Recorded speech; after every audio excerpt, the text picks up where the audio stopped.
vidéo, nous allons voir comment créer un graphique dans Excel. Alors un graphique très simple. Pour pouvoir faire un graphique, il vous suffit d'avoir le tableau avec les chiffres que vous souhaitez utiliser. Donc là par exemple, on va faire un tableau avec des ventes sur plusieurs mois. Donc typiquement sur janvier, février, etc. Alors la première petite astuce déjà, c'est que le mot janvier, plutôt que de devoir taper après février, mars, avril, etc., on va l'étirer. Donc en fait, en se mettant en bas à droite, comme on l'a vu précédemment lorsqu'on répétait un calcul, je vais pouvoir de la même façon cliquer ici, maintenir appuyé, et donc me déplacer jusqu'à aller au mois de juin. Et puis donc là, on va mettre chiffre d'affaires, puisque c'est les chiffres qui vont nous intéresser. Alors bien entendu, comme on l'avait déjà vu, en cliquant ici, je peux élargir ma colonne. Donc là, je vais mettre mes ventes. Donc tout simplement, ce sont des valeurs qu'on vient saisir. Donc de la saisie au clavier, bien entendu.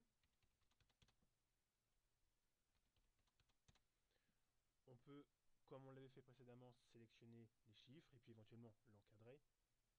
Et puis, pourquoi pas, venir colorer des cases. Ça, c'est une petite révision de ce qu'on a pu faire précédemment. Donc, ce qui nous intéresse, c'est de créer le graphique associé à ce tableau-là. Donc, je vais commencer par sélectionner tout le tableau. Et en venant chercher dans le menu Insertion ici, je vais retrouver tous les types de graphiques possibles. Soit sous forme d'histogramme, de lignes, de secteurs, donc de camembert, de barres, d'air, de nuages ou d'autres types de graphiques.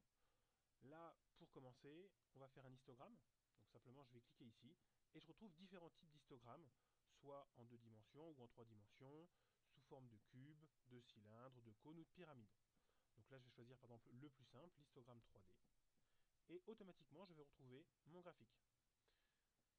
Si je clique sur cette bordure ici, que je maintiens appuyé, je vais pouvoir éventuellement la déplacer. Et bien entendu, un peu comme on le ferait si on veut agrandir une image, en me mettant dans un coin ici, en cliquant et en maintenant appuyé, je vais pouvoir agrandir mon graphique, ou au contraire, en cliquant, en maintenant appuyé et en remontant, le réduire. Alors bien entendu, ce principe s'applique pour d'autres types de graphiques. Si je resélectionne ces valeurs-là, en venant à nouveau dans Insertion, et en venant donc par exemple dans Secteur, je peux créer un camembert. Et là en fait, chacune des parties a été automatiquement calculée par le logiciel en pourcentage. Simplement, les chiffres n'apparaissent pas. Ce qui pourrait être intéressant, c'est de faire apparaître justement ces fameux pourcentages. Et bien pour ce faire, vous allez venir ici simplement dans Disposition, puis dans Étiquette de données, et enfin dans Autre option d'étiquette de données. Par défaut, le logiciel a coché Valeur. On va décocher cette case pour cocher la case pourcentage. Ensuite, un clic sur Fermer, et je retrouve dans chaque case le pourcentage correspondant à chaque partie. Alors bien entendu, comme pour le graphique précédent, en cliquant dessus et en maintenant appuyé, je vais pouvoir éventuellement le déplacer, l'agrandir ou le réduire. Donc voilà ce qui concerne les graphiques.